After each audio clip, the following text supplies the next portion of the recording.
अब जल्द ही वो समय आने वाला है असली इन्वेजन का। Solo Leveling Ragnarok dub explain with Animax. इस चैप्टर की शुरुआत में ली मिंग संग एक बिल्डिंग में जा रहा है, वो भी मास्क पहनकर। ली मिंग संग को ऐसा लग रहा था कि कोई इसे नहीं पहचानेगा, लेकिन वहाँ का एक कर्मचारी इसे पहचान लेता है। मैंने आपको कहीं देखा है, कहीं आप रिपर गिल्ड के ली मिंग संग तो नहीं? जैसा मैंने सोचा था कि मैं अपने चेहरे को तो छुपा सकता हूँ, लेकिन अपने एक्सीलेंस को नहीं। वैसे भी एक अच्छी पब्लिक इमेज होना भी बहुत जरूरी है, और मुझे याद रखने के लिए थैंक यू सर। और थैंक यू कहने के बाद ली अंदर जाने लगता है। Goodbye hero of hunter. Lee इसकी आंखों में देखकर अपने मन में कहता है, इसकी आंखें बता रही है कि लोग मुझे किस नजरिए से देखते हैं। मेरी कहानी, मेरा जन्म यूजिन कंस्ट्रक्शन के वाइस प्रेसिडेंट के बेटे के रूप में हुआ है। मैंने अपने टीनेज में ही डेब्यू किया और सफलता मेरे कदमों में आ गई, और मुझे पूरी दुनिया ने प्रिंस ऑफ एशिया का नाम दे दिया। और ग्रेट कैटलिज्म के बाद मैं अवेक हो गया। मुझे लगा था मेरी जिंदगी और भी बेहतर हो जाएगी, लेकिन मेरा ड्राइवर मुझसे भी एक कदम आगे निकल गया, और ये बना एस रैंक हंटर, और ये बना फिंड गिल्ड का लीडर लिम टेग्यू। मैं तुम्हें याद दिला दूं, ये एस रैंक हंटर यानी कि लिम टेग्यू सोलो लेवलिंग में भी था। लिम ली मिंग संग से कहता है,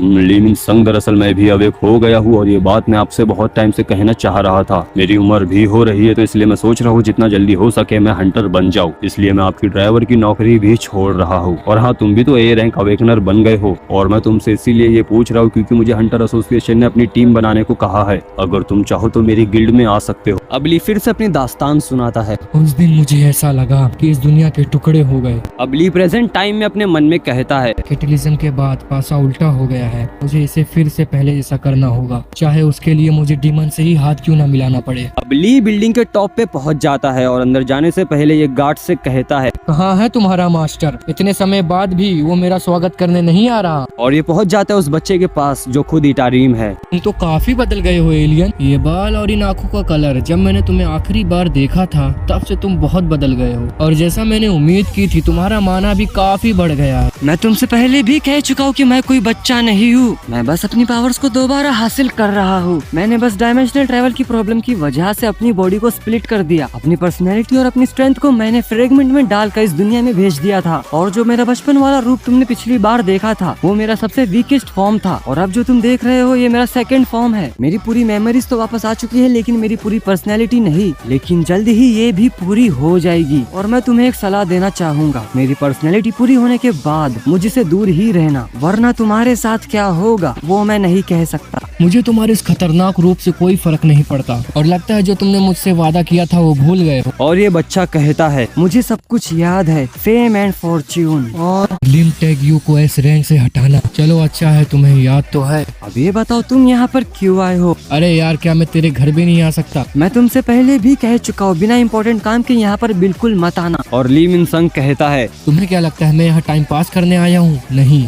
स्टारडस्ट मैन्युफैक्चरिंग में एक बहुत बड़ी प्रॉब्लम हो गई है, और हाइना गिल्ड जो हमें फ्यूल सप्लाई करता था, और ये दोनों तबाह और बर्बाद हो गए। मैं उसी के लिए तुमसे मदद मांगने आया हूँ। तो क्या तुम्हें ये पता चला इसके पीछे कौन है? ली कहता है, हाँ, वो एक हंटर था जिसने ब्लैक मास्क पहन रखा था। इस दुनिया में सिर्फ तुम ही हो जिसने स्टारडस्ट मैन्युफैक्चरिंग सिस्टम बनाया है, वो भी हमसे स्टार पाउडर लेके। और तुमने ही कहा था कि इसकी मैन्युफैक्चरिंग में कभी कोई रुकावट नहीं आएगी, तो अब ऐसा क्यों हुआ? यार, अगर तुम छोटी छोटी चीजों पर ध्यान दोगे तो तुम कुछ नहीं कर पाओगे। कितने बेवकूफ हो तुम। लगता है मेरी पुरानी पर्सनैलिटी ने तुमको मोहरा चुनकर बहुत बड़ी गलती कर दी। ली को इस बच्चे की ये बातें सुनकर बहुत ज्यादा गुस्सा आ जाता है, और अभी अपना खंजर निकाल कर इस बच्चे के गले पर रख देता है। ओए दूसरी दुनिया के जोकर, मैं तुम्हारे नौकरों की तरह नहीं हूँ जो तुम्हारे कंट्रोल में है। मैं एक ए रैंक हंटर हूँ जो तुम्हें तुम्हारी पावर हासिल करने से पहले ही मिटा सकता है। ये बच्चा कहता है, मैं तुम जैसे इंसान की तरह कोई मोहरा नहीं हूँ। तुम इंसान अपनी रैंक अपनी माना की क्वांटिटी से तय करते हो। तुम लोग बहुत बेवकूफ हो। अब ये बच्चा अपने माना को पूरी बिल्डिंग में फैला देता है, और अपने माना से इस बिल्डिंग के सभी इंसानों का ब्रेन वॉश कर देता है और अपना गुलाम बना देता है। और अब ये कहता है, मेरी पुरानी पर्सनैलिटी ने तुम्हें इसलिए चुना था क्योंकि मुझे जिंदा रहने के लिए किसी की ताकत की जरूरत थी, लेकिन इस वक्त मैं इतना ज्यादा ताकतवर हो चुका हूँ कि मुझे किसी की भी जरूरत नहीं। और हमारे बीच में जो दोस्ती का नाटक चल रहा है ये भी बिगड़ सकता है अगर तुमने अपने रंग दिखाए तो। यहाँ पर खड़ा हर एक गार्ड ली मिनसंग को मारने के इरादे से इसके सामने खड़ा है। अब ली मिनसंग ये समझ जाता है अगर इसने कुछ गलत किया तो ये खंजर और ये पंजे वहाँ पर घुसेंगे, जहाँ से अगर ये हगेगा तो नूडल्स निकलेंगे। और अब ली मिनसंग सिचुएशन समझ के कुछ कहता है। अरे यार मैं तो मजाक कर रहा था, इसे सीरियसली मत लेना। मैं बस देखना चाहता था क्या तुम एस रैंक हंटर को सच में मार सकते हो। और बच्चा कहता है, खैर अगर ये बात है तो मैं तुम्हें जिंदा छोड़ता हूँ, वैसे भी मुझे तुमसे कुछ काम निकालना बाकी है। अब एक एलियन लड़की एक सूटकेस में बहुत सारे स्टिमुलेंट लाती है और इसके बारे में हमें ये बच्चा बताता है। ये है स्टिमुलेंट, ये स्टारडस्ट से 100 टाइम्स मिलकर बने हैं। अगर तुम इनका पाउडर बनाते हो तो तुम इनसे काफी ज्यादा मात्रा में स्टारडस्ट बना सकते हो। और पुराना स्टारडस्ट सिर्फ कमजोर लोग यानी कि लो रैंक हंटर्स पे ही काम करता था, लेकिन ये स्टिमुलेंट तुम जैसे ए रैंक हंटर को भी और ज्यादा ताकतवर बना देगा। तो क्या कहते हो, इसे ट्राई करोगे? और ली मिनसंग कहता है,